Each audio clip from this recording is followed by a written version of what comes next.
प्रश्न आपने किए थे और सिर्फ हमारे एलक्यू जो है वो बाकी थे। और आज उसके साथ साथ हमें विकल्प जो है वो भी कंप्लीट करने हैं सभी लेसन के, यानी लेसन नंबर 2 है ना हमारा। कौन कौन से लेसन है बॉयज, मुझे बताएंगे ऐसे कि एग्जाम में कौन कौन से लेसन है हमारे, याद करवाएंगे।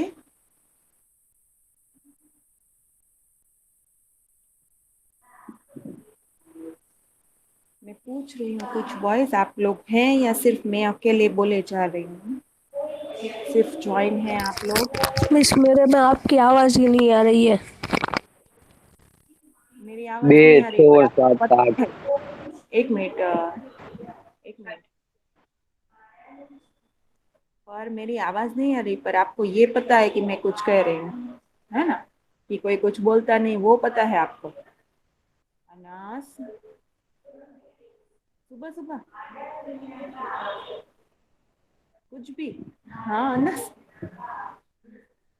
चलिए। क्या बताया हुसैन आपने? लेसन नंबर बे 2। छो 7 ने 8। 9 बे छो और 7, 8 7 और 9। અને 8। हाँ।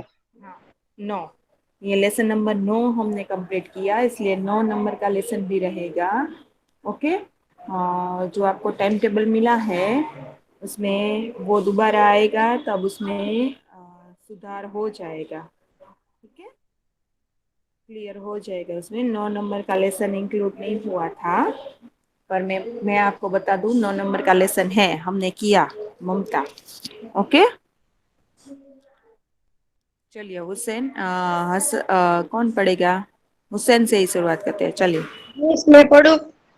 ओके चलिए आप पढ़िए। स्क्रीनशॉट प्र- ले लीजिएगा बॉयस। अच्छा नाम बताइएगा, कौन पढ़ रहा है नाम बताइएगा बेटा। हाँ राठौड़ ध्रुव। ओके, ध्रुव पढ़ो बेटा। प्रश्न 1, निम्नलिखित प्रश्नों के उत्तर दीजिए। पहला प्रश्न, प्रसाद जी ने ईंटों के ढेर में बिखरी हुई भारतीय शिल्प की विभूति किसे कहा?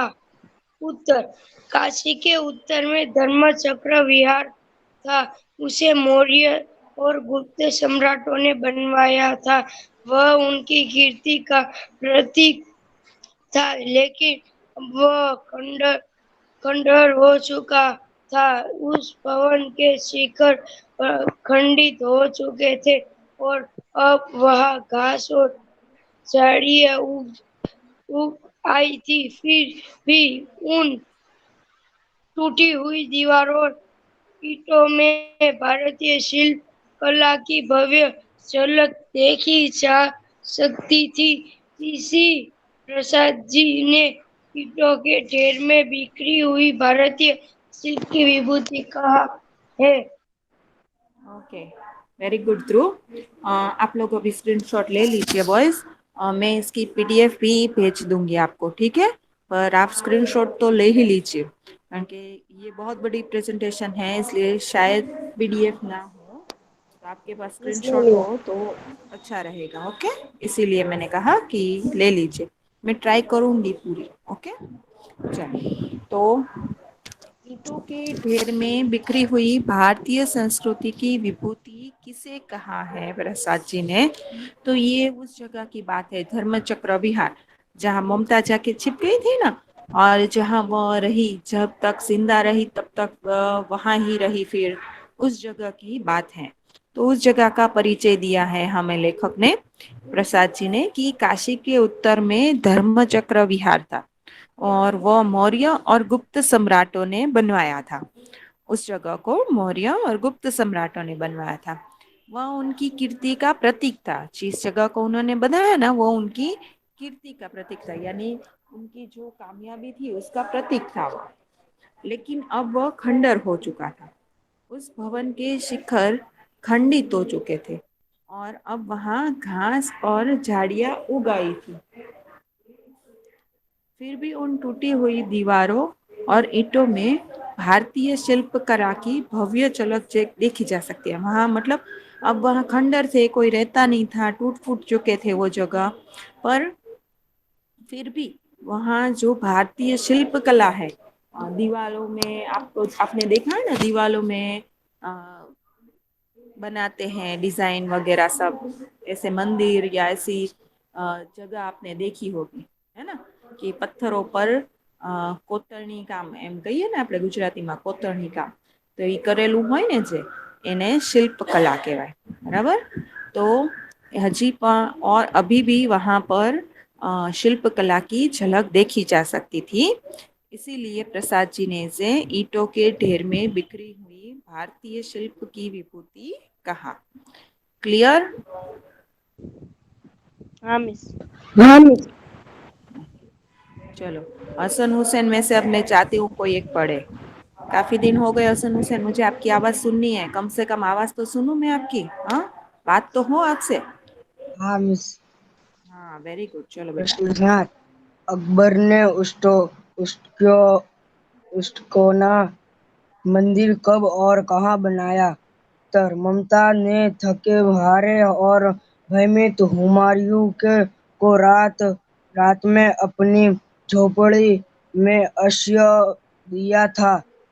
उसकी उदारता के कारण ही हुमायूं के प्राणों की रक्षा हुई थी। वहां से लौटते समय हुमायूं ने अपने साथी मिर्जा को उस विधवा की झोपड़ी के स्थान पर नया घर बनवाने का उद्देश्य दिया। बरसों बाद अब हुमायूं का पुत्र अकबर बादशाह बना तो उसे उस घटना का पता चला। उसने सोचा कि जिस जगह उसे उसके पिता के प्राणों की रक्षा हुई थी वहां एक स्मारक बनाना चाहिए। इस प्रकार पिता की याद में ममता की झोपड़ी की जगह अकबर ने 47 वर्षों के बाद अष्टकोण मंदिर बनवाया। अब अकबर ने अष्टकोण मंदिर कब और कहाँ बनवाया? तो जहाँ पर हुमायूं ने आश्रय लिया था, याद है ना। तो ममता ने थके हारे और भयभीत हुमायूं को एक रात में अपनी झोपड़ी में आश्रय दिया था, और उसकी उदारता के कारण हुमायूं के प्राणों की रक्षा भी हुई थी। इसीलिए हुमायूं ने अपने साथी मिर्जा को उस विधवा की झोपड़ी के स्थान पर नया घर बनवाने का आदेश दिया। वो उसका एहसान मानता है, ममता ने उसे आश्रय दिया ना, इसलिए वह उसका एहसान मानता है हुमायूं, कि मुझे इस विधवा स्त्री ने आश्रय दिया, मेरे प्राणों की रक्षा की, तो मुझे उसके लिए कुछ करना चाहिए ना। तो अब वो तो इतना बड़ा राजा था, है ना, बादशाह था, तो वो तो छोटी मोटी चीज तो कोई करता ही नहीं, कुछ पैसे थोड़ी देता। इसलिए उसने क्या कहा कि इसकी झोपड़ी की जगह उसे अच्छा सा घर बनवा दो ताकि वो उसमें आराम से रह सके। तो इसलिए उसने अपने साथी मिर्जा को वहां उस स्त्री के लिए नया घर बनवाने का आदेश दिया। अब उस समय तो यह काम हुआ नहीं मिर्जा से। अब बरसों बाद क्या हुआ कि हुमायूं का पुत्र अकबर जब बादशाह बना ना, तो उसे इस घटना के बारे में पता चला। तो उसने सोचा कि मेरे पिता ने जिस जगह आश्रय लिया था, जिस जगह उनके प्राणों की रक्षा हुई, वहां में एक स्मारक बनाना चाहिए। स्मारक यानी पता है ना, किसी की याद में या कोई व्यक्ति गुजर गया हो उसकी याद में जो जगह बनाई जाती है उसे स्मारक कहते हैं। तो वहाँ एक स्मारक बनाना चाहिए। तो इस प्रकार पिता की याद में ममता की झोपड़ी की जगह अकबर ने 47 वर्षों के बाद अष्टकोण मंदिर बनवाया। Clear?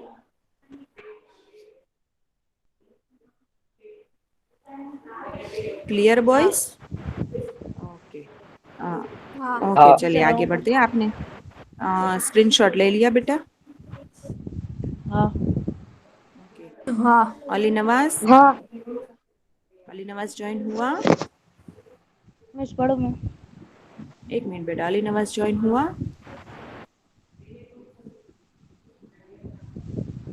Boys, Ali Nawaz join हुआ है? नहीं है नहीं। आरिस ज्वाइन हुआ है? आरिस ज्वाइन हुआ नहीं, है? नहीं? मिस अली नवाज आया। ओके, अली नवाज आ गए तो अपना माइक अनम्यूट करो बेटा। हाँ मिस। ओके चलो, आज ना मुझे उन सब बॉयज की आवाज़ सुननी है जिनको सुने मुझे कई दिन हो गए। आज मैं आप सबको बहुत याद कर रही हूँ कि मुझे बहुत ऐसा हो रहा है कि आप लोगों से अच्छे से बात हो, पर क्या करें, ये कंप्लीट करना है हमें। तो आज वो बॉयज पढ़ेंगे ना जिनके बोले कई दिन हो गए, जिनकी आवाज़ सुने। मैं चाहती हूँ वो सारे बॉयज आज बोले, हाँ, मुझसे बात करें। चलो अली नवाज, आज आप पढ़ो बेटा। चलो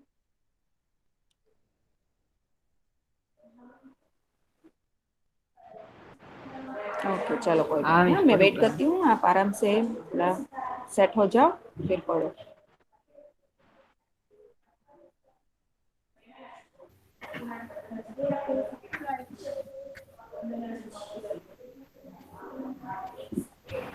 मिनट एक मिनट। क्वेश्चन नंबर 8, ममता का चरित्र चित्रण कीजिए चित्रण अथवा कीजिए। कहानी के हाँ, आधार पर मुख्य पात्र पात्र। से छूतक न लोग उसे छू तक न गया था। उसने स्वर्ण रूप में शेरशाह चौक ठुकरा दिया था। उसे था वह गीता का पाठ करती थी।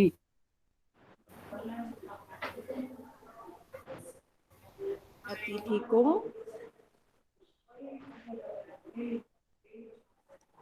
अलीनवाज, आवाज नहीं आ रही बेटा आपकी। ओके, शायद अलीनवाज के मिस नेटवर्क में वो चली गई, वो दरअसल नेटवर्क प्रॉब्लम हो गया था, हाँ लॉस हाँ, हो कोई बात नहीं। बाकी सबको दिखाई दे रहा है ना बेटा? गया। हाँ, वह हाँ गीता का धर्म समझ।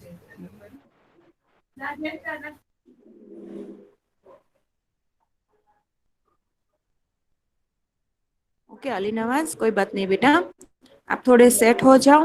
हाँ, ऐसी जगह बैठ जाओ कि आपको अच्छे से नेटवर्क आए। तब तक कोई और पढ़ लेता है, ठीक है? फिर आपसे दोबारा मिलते हैं अभी थोड़ी देर में। ओके चलो अनस। हाँ मिस। हाँ चलो बेटा, आज तो ममता का सबको पढ़ना चरित्र है। चित्रण कीजिए अथवा कहानी के आधार पर मुख्य पात्र ममता के बारे में कहिए। उत्तर: ममता एक विधवा ब्राह्मण युवती थी। लोभ उसे छू तक न गया था। उसने स्वर्ण रूप में शेरशाह द्वारा दिया हुआ उत्कोष ठुकरा दिया था। उसे ईश्वर, धर्म और हिंदू जाति पर पूरा भरोसा था। ईश्वर की इच्छा के विरुद्ध व्यवहार करना उसे पसंद नहीं था। वह गीता का पाठ करती थी। अतिथि को आश्रय देना वह अपना धर्म समझती थी। उसके उज्ज्वल चरित्र और स्नेहपूर्ण व्यवहार के कारण वह आसपास के गांवों की स्त्रियों के लोकप्रिय बन गई थी। देखिए, ममता का चरित्र चित्रण या कहानी के आधार पर ममता के बारे में बताइए। दोनों प्रश्न एक ही है। हाँ, आप गुजराती में करते हो ना पात्रालेखन, ગુજરાતીમાં તમે એવો પ્રશ્ન કરતા હશો કે આ ચરિત્રનું પાત્રલેખન કરો અથવા આનું પાત્રલેખન કરો, બરાબર, નામ હોય ને તો આ એ રીતનો જ પ્રશ્ન છે, બરાબર।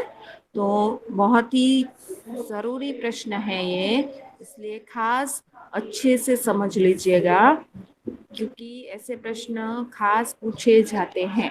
हाँ, चरित्र चित्रण वाले प्रश्न भी पूछे जाते हैं। एक प्रश्न तो ऐसा होता ही है। आप आगे पढ़ेंगे 10th में 9th में तो भी प्रश्नों बेटा जो होते हैं ना सारे, आपको जितने भी एलक्यू पूछे जाते हैं ना, वो भी डिवाइड किए होते हैं। उनमें एक पात्र लेखन होता है, यानी चरित्र चित्रण होता है। एक कहानी के बारे में या उपन्यास जो भी आपका हो उसके बारे में पूछा गया होता है। या एक प्रश्न ऐसा होता है कि उस बारे में आपके विचार पूछे जाते हैं। तो प्रश्न भी ऐसे ही नहीं रख दिए जाते, उनकी भी अलग अलग प्रकार से पूछे जाते हैं, उनकी भी अलग अलग विधाएं आपके सामने प्रस्तुत की जाती है, समझे। इसीलिए ये प्रश्न बहुत जरूरी है। ओके, इसलिए ध्यान से समझ लीजिए, स्क्रीनशॉट ले लीजिए। ओके, ममता जो है ना वो एक विधवा स्त्री थी। देखिए मैं इसे थोड़ा बदल के भी बोलती हूँ सारे प्रश्नों के आंसर को, इसलिए आप जरूरी नहीं कि इसमें है वैसा ही लिखे, आप मैंने जैसे कहा वैसे भी लिख सकते हैं। आप थोड़े बहुत शब्द अपने तरीके से भी बदलाव कर सकते हैं, पर अर्थ नहीं बदलना चाहिए। मैंने हमेशा आपसे कहा है कि शब्द बदले ही चाहे कोई बात नहीं, समानार्थी हो सकते हैं उसके, हाँ उपयोग कर सकते हैं, पर अर्थ नहीं बदलना चाहिए। हम्म, जो मेन बात है वो बदलनी नहीं चाहिए।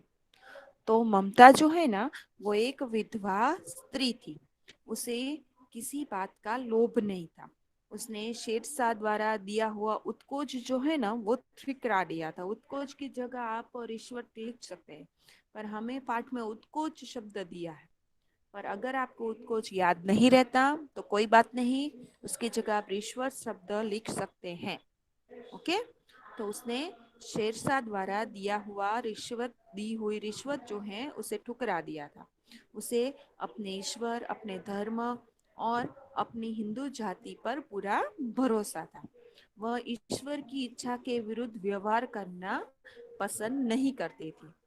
वह हमेशा गीता का पाठ करती थी और इसके अलावा अतिथि को आश्रय देना वह अपना धर्म समझती थी। उसके उज्जवल चरित्र और स्नेहपूर्ण व्यवहार के कारण वह आसपास के गांवों की स्त्रियों में लोकप्रिय भी बन गई थी।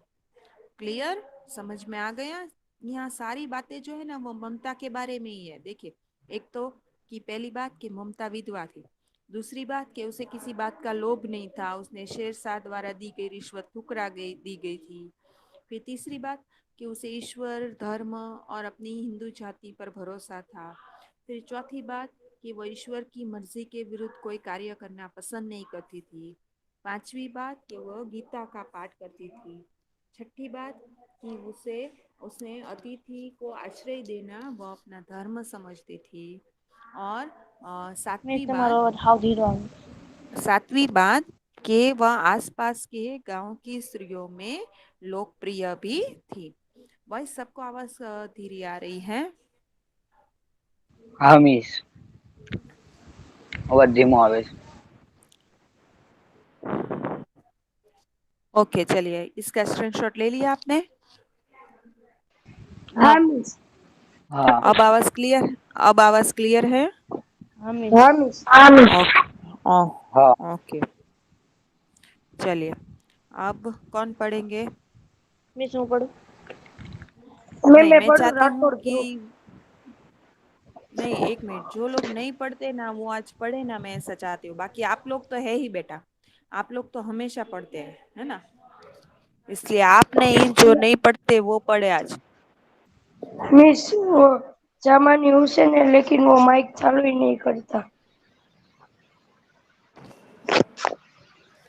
हाँ तो हेलो वो मिस। पढ़ेंगे ना। हाँ बोलो ना बेटा। मिस मैं पढ़ू? हाँ पढ़ो ना, नाम बताते जाओ। वसाया नदीम। हाँ वेरी गुड नदीम, मैं यहाँ कब से आपके बारे में पूछा नो भी था मैंने। श, अपना रोल नंबर तो बता दो नदीम। शन शन हाँ मिस। अपना रोल नंबर तो बता दो। शन 112। ताकि मैं लिखूं ना, क्योंकि आप है प्रेजेंट है तो आपका रोल नंबर तो ऐड हो बेटा। ओके, पढ़ो हाँ नदीम। मिस। शहंशाह हुमायूं के आदेश का किस प्रकार पालन हुआ, वह सही था या गलत? अपने विचार स्पष्ट कीजिए। उत्तर: शहंशाह हुमायूं ने मुसीबत में ममता की झोपड़ी में आश्रय लिया था, इसलिए उसकी जगह पक्का घर बनवा देने का आदेश दिया था। हुमायूं के बाद उसका बेटा अकबर शहंशाह बना। उसने उस झोपड़ी की जगह एक अष्टकोणीय मंदिर बनवाया। उस गगनचुंबी विशाल मंदिर में एक शिलालेख पर उसके निर्माता शहंशाह अकबर और अपने पिता हुमायूं का नाम अंकित था। ममता का कहीं नाम तक नहीं था। पिता का स्मारक बनवाकर अकबर ने सारा श्रेय खुद लेना चाहा। दया की जिस देवी देवी ममता ने उसके पिता को शरण दी थी, उसकी अकबर ने जरा भी परवाह नहीं की। यह सरासर गलत था। मेरे विचार से इस तरह उसने ममता के प्रति प्रति अन्याय किया। ओके, वेरी गुड नदीम, कितना अच्छा पढ़ते हो आप, पता है आपको? एकदम अच्छे से पढ़ा आपने, ना ज्यादा तेज ना ज्यादा धीरे, और आपके एक एक शब्द जो है ना वो क्लियर थे, सारे शब्द सुनाई दे रहे थे, क्लियर सुनाई दे रहे थे, ना ज्यादा स्पीड थी आपकी पढ़ने की, ना ज्यादा स्लो थे आप। कितना अच्छा पढ़ते हो आप, क्यों नहीं पढ़ते? मुझे तो ये समझ में नहीं आता हर बार। हाँ, ये हर बार हम ध्रुव को, हुसैन को, मोहम्मद रजा को, हाँ, अनस को, वही सब पढ़ते हैं। अब वो भी बेचारे थक जाते हैं कि क्या हमें ही पढ़ना पड़ता है, हमारे साथ दोस्त तो पढ़ते ही नहीं है, वो भी ऐसा सोचने लग गया। तो कभी कभी वो लोग बोलना बंद कर देते हैं। तो आप लोग भी पढ़ा करो ना, तो उन्हें भी लगे कि नहीं चलो, ये सारे हमारे दोस्त पढ़ रहे हैं तो हमें भी पढ़ने साथ साथ ही करना है। कितना अच्छा पढ़ा आपने, वेरी गुड। पीछे एक और भी है, तो भोजानी मोहम्मद शहंशाह, हाँ, भोजानी मोहम्मद रजा भी है। क्या कहा बेटा? भोजानी मोहम्मद रजा भी हाँ है। पर वो बोले, हाँ सुनो, पर वो बोले, वो पढ़ना जयगम है। चाहे तो हम करें ना कुछ। जैगम है मुझे पता है, पर वो लोग पढ़ना चाहे तो हम कुछ करें ना। हैं तो सब, पर कोई पढ़ता नहीं है। मिस मैं पढ़ो। चलिए अभी पहले मैं समझा दूं, फिर आप पढ़ो। हाँ, शहंशाह हुमायूं के आदेश का किस प्रकार पालन हुआ और वह सही था या गलत, अपने विचार प्रकट कीजिए। तो शहंशाह हुमायूं ने मुसीबत में ममता की झोपड़ी में आश्रय लिया था ना, तो इसीलिए उसकी जगह पक्का घर बनवा देने का आदेश अकबर ने दिया था, शहंशाह ने दिया था, है ना। तो हुमायूं के बाद उसका बेटा अकबर जो है ना वो शहंशाह बना। तो उसने उस झोपड़ी की जगह एक अष्टकोण मंदिर बनवाया। देखिए उसके पिता ने तो उस स्त्री के लिए रहने के लिए मकान बनवाने का आदेश दिया था, पर वो तो हुआ नहीं कई साल। तो उसके बेटे ने क्या किया कि झोपड़ी की जगह बड़ा सा मंदिर बनवाने का तय किया। और उस गगनचुंबी मंदिर जो है ना, उसके शिलालेख पर उसके निर्माता शहंशाह अकबर और अपने पिता हुमायूं का नाम हुआ। यानी अकबर ने खुद का नाम लिखवाया और अपने पिता का नाम लिखवाया, पर जिस ममता ने उसके पिता को आश्रय दिया उसका कहीं भी नाम नहीं था। पिता का स्मारक बनवा कर अकबर ने सारा श्रेय जो है वो खुद ले लिया, है ना, कि मैंने अपने पिता की याद में यह स्मारक बनवाया। दया की जिस देवी ममता ने उसके पिता को शरण दी थी, उसकी अकबर ने परवाह नहीं की। देखिए उसने अपने पिता के लिए ये बनवा तो दिया, पर जिस ममता ने उसके पिता को आश्रय दिया था तो उसकी बारे में तो उसने कुछ कहा ही नहीं, है ना। तो यह सरासर गलत है, और मेरे विचार से इस तरह उसने ममता के प्रति अन्याय किया। चलिए यहाँ हमारे क्वेश्चन आंसर खत्म हुए, और अब जो है वो हम विकल्प करते हैं, ठीक है। चलिए अब कौन बोला था मिस लास्ट मेरी में मैं पढ़ो। पढ़ूं? कौन बोला था लास्ट में? इसमें जब जहीर बोला था। मिस मैं बोला था। हाँ तुम बोले थे, बोलो नाम बताओ अपना। सारा ने जहीर अब्बास। हाँ जहीर बोलो बेटा, और जहीर अपना रोल नंबर बताओ बेटा फटाफट। 108। वेरी गुड, चलो आज तो मिस मालिका मिस खुश मिस हो जाएंगे कि इतने सारे बॉयज ज्वाइन हुए हैं। बोलो ना बेटा मिस उसे। रिवीजन कराओ उसमें। हाँ हाँ मिस रिवीज कराओ उसमें। हाँ हाँ, यहाँ से हम सारे एलक्यू ले रहे हैं। Lesson number 2, lesson number 6, 7, sorry 6, 7, 8, 9, okay, सारे પછી एमसीक्यू वो आ जाएंगे। क्वेश्चन आंसर एक दो वाक्य के कौन से? एक दो अभी आप वाक्य ये तो के करो, अभी आप ये तो करो, लास्ट में वो हम तो बात बाकी करते है हैं। ना। अभी आप ये तो करो, हम लास्ट में बात करते हैं। चलिए ये कंप्लीट करना है बेटा आज हमें। चलो जहीर पढ़ो। हामिद ने क्या खरीदा था?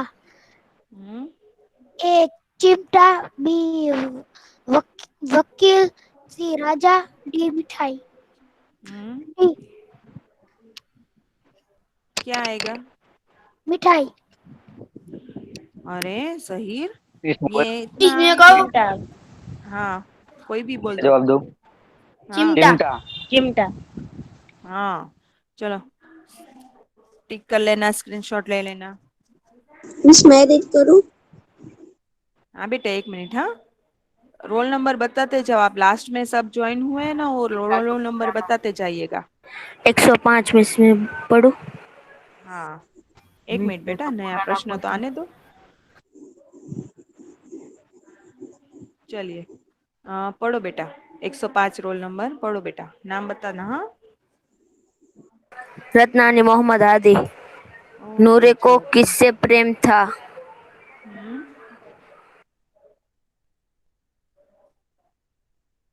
आंसर दो बेटा।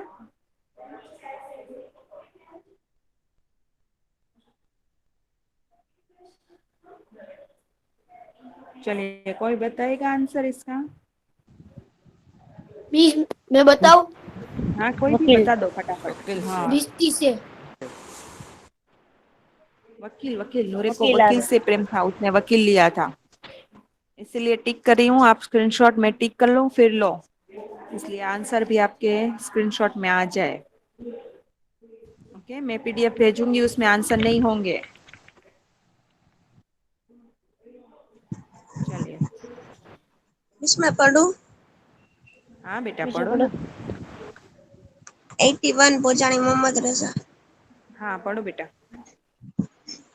हामिद के मत चिमटा क्या है हम्म, ए बंदूक बी खिलौना सी हड्डी डी लोहा आंसर? खिलौना वेरी गुड पूजानी, वेरी गुड। Boys, yes. सीधा आप लोग आंसर ही बताइएगा। ओके, ऑप्शन पढ़ने की जरूरत नहीं। हामिद के मत से चिमटा जो है वो एक खिलौना था। ओके, चलिए।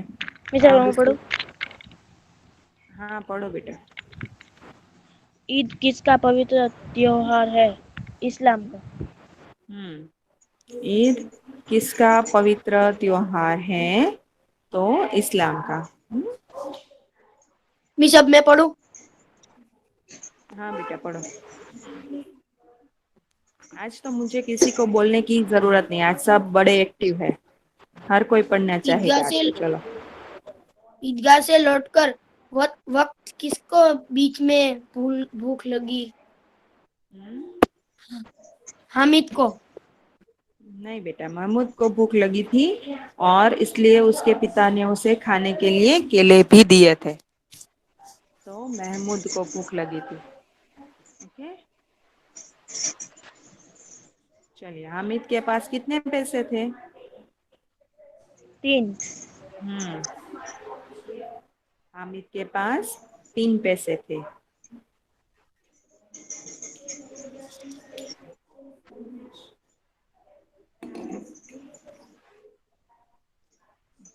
चलिए, अब मैं प्रश्न बोलती हूँ, आप लोग आंसर दीजिएगा। ओके, मोहसिन ने कौन सा खिलौना खरीदा?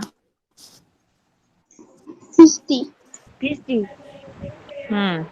मोहसिन ने पिश्ती खरीदा। आप लोग आंसर देना और सीधा स्क्रीनशॉट लेते जाना। मोहसिन ने पिश्ती खरीदा था। ओके, हामिद किसके साथ रहता था? अम्मा अम्मा अम्मा दादी। वो दादी। अपनी दादी अमीना को अम्मा कहता था ना। हाँ, दादी, हुसैन दादी। हाँ। लेकिन यहाँ ऑप्शन में हमें अम्मा है। दिया है और दादा दिया है ना, और अम्मा वो अपनी दादी को कहता था, इसलिए यहाँ हम अम्मा लेंगे। ओके, चलिए। उसके बाद, बालक सिंह के शरीर की किस चीज को गिनना चाहता था? दांत दांत हाँ, दांतों को। दांत सर्वदमन ने कहा था ना कि तू अपना मुंह खोल, मैं तेरे दांत गिनूंगा। चलिए, उसके बाद, पहली तपस्विनी के मत से बालक कैसा है? हठीला हाँ, हठीला। हठीला। Very good. पहली तपस्विनी के मत से बालक हठीला है। बेटा थोड़ा जल्दी से स्क्रीनशॉट लीजिएगा, टिक कर लो तो। ले लीजिए। अच्छा, मेनका कौन थी? अप्सरा। अप्सरा। अप्सरा। हाँ हुसैन, वेरी गुड। अप्सरा, मेनका एक अप्सरा थी। चलो, उसके बाद यहाँ स्नेह शब्द है, उसका समानार्थी इनमें प्रेम। से कौन सा होगा? प्रेम। प्रेम। एक सेकंड। मरीचि। हाँ, प्रेम। स्नेह शब्द का समानार्थी होगा प्रेम। ओके,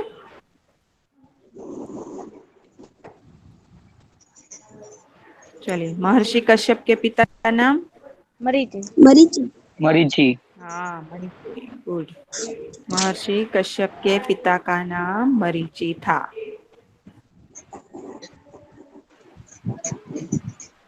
ओके, उस बाद पहली तपस्विनी का नाम क्या था? सुव्रता। सुव्रता। सुव्रता। हाँ, पहली तपस्विनी का नाम सुव्रता था।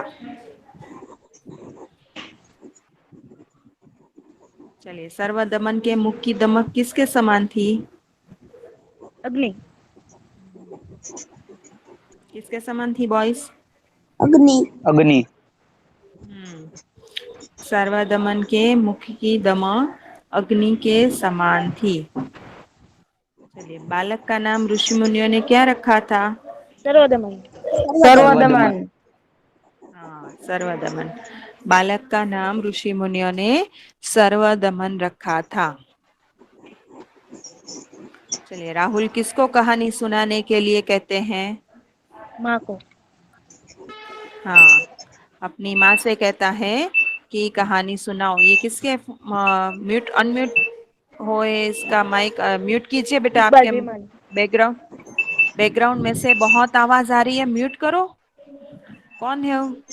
अनस? नाम है इकबाल भीमानी को। हाँ, तो उन्हें कहो बेटा माइक म्यूट करो, बैकग्राउंड में से बहुत आवाज आ रही है। ओके, राहुल जो है वो अपनी माँ से कहता है कि एक कहानी सुनाओ।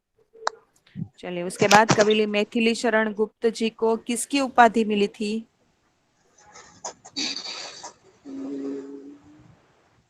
राष्ट्रकवि। हाँ, राष्ट्रकवि। मैथिली शरण गुप्त जी को राष्ट्रकवि की उपाधि मिली थी।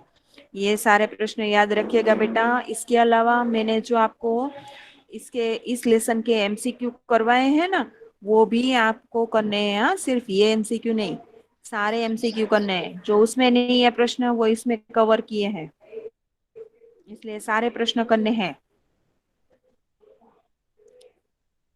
एक एक लेसन के कम से कम 20 या 25 एमसीक्यू होंगे। चलिए, पक्षी के कहाँ पर चोट लगी थी? पक्षी को कहाँ पर चोट पाँख लगी में। थी? पाँख में। अच्छा, कौन आंसर बोल रहा है फटाक से? अनस? नाम है सो अनस? मोहम्मद रजा। ओके मोहम्मद रजा, अब आप थोड़ी देर स्टॉप कर जाओ बेटा। देखते हैं बाकी सब भी आंसर कितना जल्दी दे पाते हैं। ओके, इसीलिए आप गलत नहीं कर रहे हो। हाँ, मैं आपको टोक इसलिए नहीं रही हूँ, आप बहुत अच्छा कर रहे हो। पर बाकी सब भी बोले, मैं चाहती हूँ वो भी जल्दी से आंसर दे। ओके, इसलिए उन्हें थोड़ा चांस देते हैं दूसरे प्रश्नों में। चलिए, एक पक्षी किससे घायल हो गया था? बंदूक से। अरे, बंदूक से। तीर से। तीर से। हाँ, तीर से। तीर से। तीर लगा था उसे, बंदूक नहीं। तो तीर से घायल हुआ था पक्षी। स्क्रीनशॉट ले लीजिए। ओके, सुरभि शब्द का अर्थ क्या होता है? सुगंध। हाँ, सुगंध। सुरभि शब्द का अर्थ होगा सुगंध। चलिए, गौतम बुद्ध के बचपन का नाम क्या था? हाँ बेटा। सिद्धार्थ। हाँ, पर मैंने कहा फिर भी आप स्क्रीनशॉट ले लीजिए। पीडीएफ में आंसर नहीं मिलेंगे आपको। यहाँ आपको आंसर मिल रहे हैं, इसीलिए आप स्क्रीनशॉट ले लीजिए। ओके, चलिए। गौतम बुद्ध के बचपन का नाम क्या था? सिद्धार्थ। सिद्धार्थ। सिद्धार्थ। Very good. चलिए, गौतम बुद्ध के बचपन का नाम था सिद्धार्थ।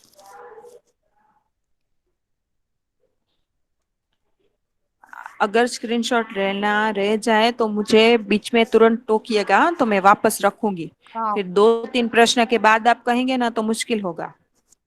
चलिए, माँ कह एक कहानी कविता की शैली कौन सी है? विवाद। संवाद।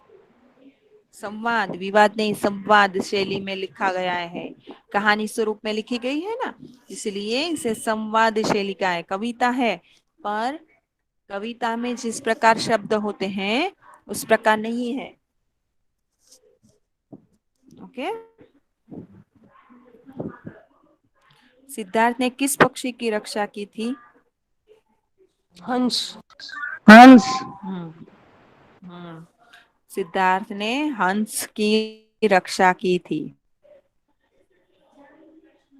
ओके, यशोधरा के मत से कौन हठीला है? भरत। भरत। नहीं, नहीं, राहुल। राहुल। यशोधरा उसकी राहुल। हाँ, यशोधरा उसकी माँ थी ना, और उसने क्या कहा कि माँ कहे कहानी, तब उसने क्या कहा था? तू है हठी मान धन मेरे, ऐसी पंक्ति थी ना। तो हठी शब्द यशोधरा ने राहुल को कहा था। हाँ, आप भूल गए, यशोधरा का नाम भूल गए। मूल म्यूट रखो। ये जिसके बैकग्राउंड में से बहुत आवाज आ रही है वो म्यूट कीजिए। ओनली।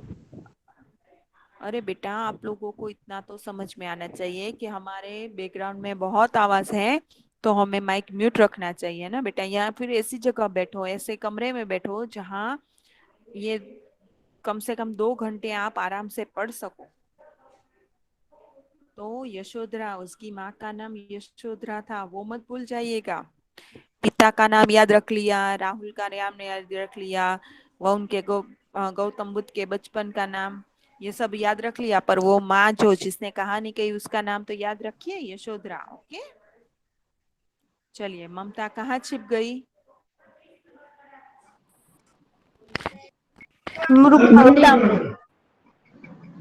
नहीं, मृगदाव में, मंदिर में नहीं, मृगदाव में छिपी थी।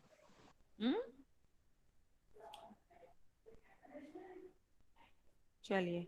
उत्कोच ठुकराने पर चूड़ामणि ने ममता को क्या कहा था? मूर्ख। हाँ, मूर्ख कहा था। उत्कोच ठुकराने पर चूड़ामणि ने ममता को मूर्ख कहा था। ओके।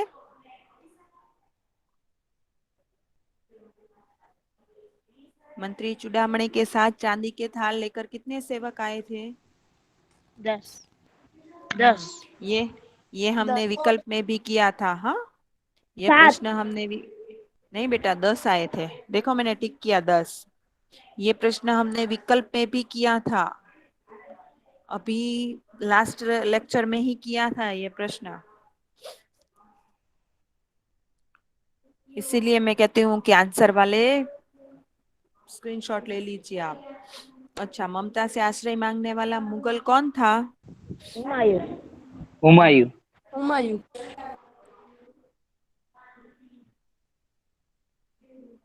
चौसा युद्ध के कितने वर्ष बाद ममता की मृत्यु हुई? 47। 47 साल बाद। इसका स्क्रीनशॉट लिया ना बॉयज आपने? ममता से आश्रय मांगने वाला मुगल कौन था? हाँ। हाँ। ओके, अब इसका ले लीजिए। चौसा युद्ध के कितने वर्ष बाद ममता की मृत्यु हुई? तो 47 वर्ष बाद। चलिए। मंत्री चूड़ामणि की दुहिता का नाम? ममता। मंत्री चूड़ामणि की दुहिता का नाम यानी उनकी पुत्री का नाम ममता था। ओके। ममता की सेवा कौन कर रहा था? सेविका। महिलाएं, गांव की महिलाएं, उसकी सेविका नहीं थी बेटा। सेविका किसे कहते हैं? ममता तो सेविका रख ही नहीं सकती थी ना, वो कहाँ कहीं की रानी महारानी थी। वो तो एक सामान्य गरीब स्त्री की तरह जी रही थी, तो वो सेविका थोड़ी रख सकती थी, है ना। दासियां भी, दास भी नहीं रख सकती थी। तो गांव की स्त्रियां जो हैं, यानी गांव की महिलाएं जो हैं, वो ममता जब बिस्तर में थी यानी मरने वाली थी, तब उसकी सेवाएं कर रही थी। ओके, चलिए। अष्टकोण मंदिर पर बने शिलालेख में किसका नाम नहीं था? ममता। ममता। ममता। ओके, नहीं था। हाँ, शिलालेख पर किसका नाम नहीं था? तो ममता का नाम नहीं था। चलिए, उसके बाद पिता द्वारा ली गई रिश्वत को ममता ने क्या कहा? अनर्थ। अनर्थ। Very good. पिता द्वारा ली गई रिश्वत को ममता ने अनर्थ कहा, कि अर्थ नहीं अनर्थ है। चलो, ममता किस धर्म का पालन करना चाहती थी? हिंदू। अतिथि अतिथि। वेरी गुड ध्रुव। ममता अतिथि धर्म का पालन करना चाहती थी। चलिए, यहाँ हमारे एमसीक्यू जो हैं, वो जितने आपके लेसन हैं ऐसे में उसके कंप्लीट हुए। इसके अलावा भी मैंने आपको लेसन समझाते वक्त, लेसन के क्वेश्चन आंसर करते वक्त भी एमसीक्यू करवाए हैं, राइट। तो वो भी